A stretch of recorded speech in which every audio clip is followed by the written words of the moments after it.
Hi there folks, my name's Richard Turl. I'm one of the leaders at Mickfield Evangelical Church, and here we are, another week, new subject, same t-shirt by the wonders of the Turl washing machine, but a new subject this week.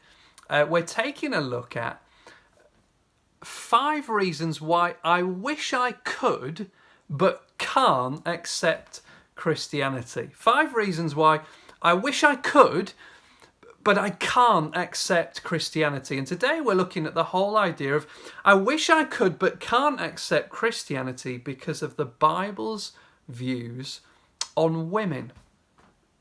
Now, if we're to understand the Bible's views on women, we have to look at the heart of the Bible. And at the heart of the Bible is, of course, the person of Jesus of Nazareth. Jesus came into the world and he interacted with all kinds of people. And so we've got to look at him and say, well, how did he interact with people and how did he interact with women? And as we do that, we see that Jesus, the way that he interacted with women was absolutely radical and countercultural for his time. Jesus treated women with deep respect and dignity and equality, we might say, and compassion.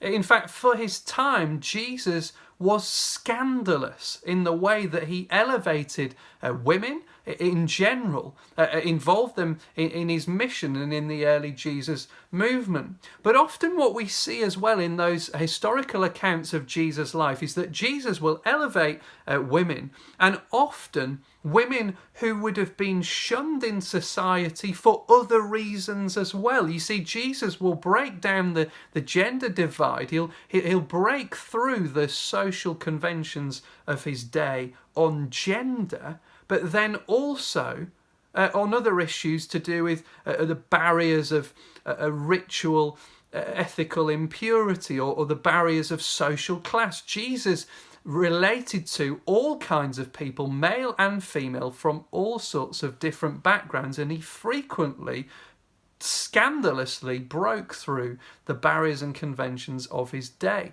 You know, the first witnesses to the resurrection, this is a privileged position. The first people to meet the risen Jesus, who were they? They were women. That women had, all the way through the early Jesus movement and into the early church, women had a prominent place throughout the whole thing. And we've got to see the radical nature of this in ancient and Roman society. You've got to understand the historical context of the early church. It's surrounded by a culture that throws out unwanted babies, especially unwanted baby girls. It's a culture of sexual double standards. Women are expected to be faithful and men can do whatever they like. One writer, ancient writer at the time, said, "We keep mistresses for our enjoyment, concubines to serve our person each day, but we have wives for the bearing of legitimate offspring." And that's not an anomaly. Lots of people thought like that at the time. Josephus, the Jewish historian, spoke of woman as inferior to man in every way. But Christianity came along and it gave men and women equal worth and standing and value and dignity and place in society. It got rid of that practice of infanticide. It got rid of the sexual double standard. It said men and women ought to be faithful to each other. Married people ought to be faithful, male or female. Married people were to be faithful and single people to be celibate.